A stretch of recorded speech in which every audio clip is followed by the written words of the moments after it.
Hey folks, and welcome to Truck King. With me today is the 2024 Toyota Tundra TRD PRO. Now, when the Tundra was redesigned just 2 short years ago, it was sort of controversial. People didn't like the lack of V8, and we heard a lot about the styling. Well, I'm here to tell you that based on sales last year, Toyota's gotta be happy with this new Tundra. Let's dive into it right now.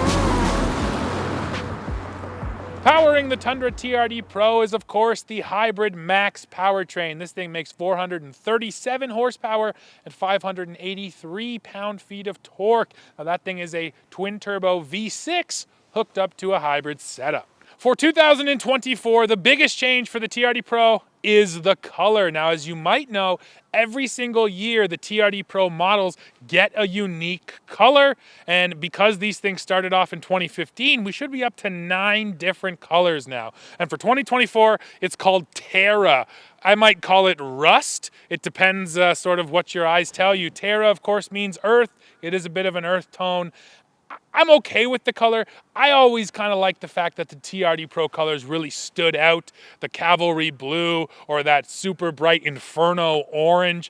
This is a bit more of a blend-in, run-of-the-mill color. But you know what? That's totally subjective. So why don't you go in the comments right now and tell me what you think of Terra. And then if you know it, tell me which one of the TRD PRO colors is your favorite. Hey everybody, listen, you've heard us talk about the Gide UPS here on the Truck King channel. So this is a new set that I've got in my truck. Now these, unlike the synthetic simple ones that we sold out of last summer, are handmade, all leather, hand stitched. These are unique, these are one of a kind, all made by John out there in Alberta, Canada. And if you're interested in these for your truck, all you have to do is reach out to us at hey@truckking.ca. That's HEY at truckking.ca. We'll send you photos, prices, and delivery information. Do that soon. A quick PSA to any would-be Tundra owners. The bed here on this updated Tundra is the composite bed. Now, I like that. This thing's never going to rust. And what I really like is if you take a chunk out of it, well, it's still just composite plastic underneath, though this thing should take a beating. But here's the issue.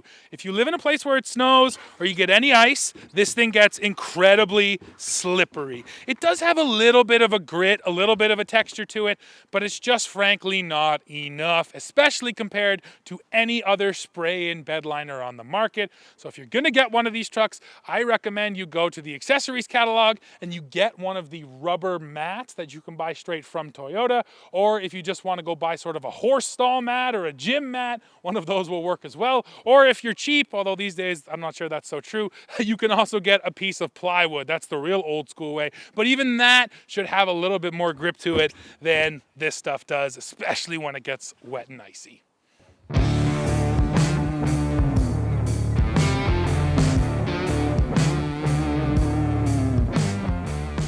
Okay folks, now here we are driving in this TRD PRO. This is certainly a truck that we are very well acquainted with. If you missed it here on the channel, we took a couple of Toyota Tundras all the way up to the Arctic Ocean at Tuktoyaktuk.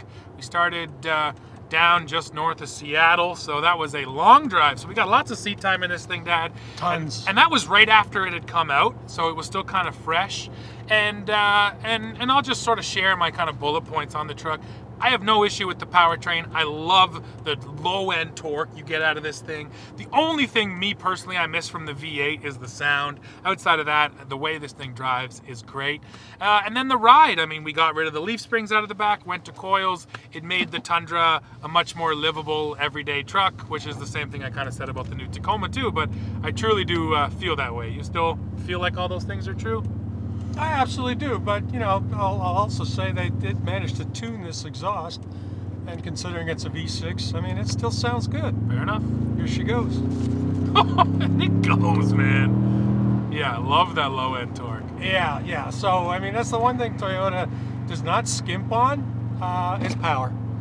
Yeah, agreed. So yeah, again, most of the things were positives. There wasn't a ton of negatives. The way this truck looks, a lot of people said that was a negative when it came out.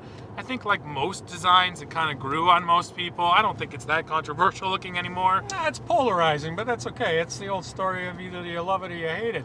Either way, you got an opinion. Nobody walks up and goes, meh. That is true. And then again, we heard a lot because it was dropping the V8. Well, maybe the reliability would go away. Maybe the resale would go away. On the reliability front, I can tell you there were some teething issues right out of the gate. We even met people who had Tundras that had turbo problems. But I did a little bit of internet research, and I can't find any other real systemic problems that have come up. So I think the reliability is pretty much well sorted on the new truck, and then the resale value is still almost at the top of the charts. So those things haven't changed, and I think that is still what drives Tundra sales. And like I also said off the top, this was a record year for Tundra. 2023 in Canada, Toyota moved 13,365 Tundras. Doesn't sound like a massive number, but yes, that's the most they've ever sold here in Canada. In the States in 2023, Toyota sold 125,000 Tundras, which is a pretty good number. Now, the best number ever for Tundra Dad in the States was 2007, where they sold 196,000 trucks.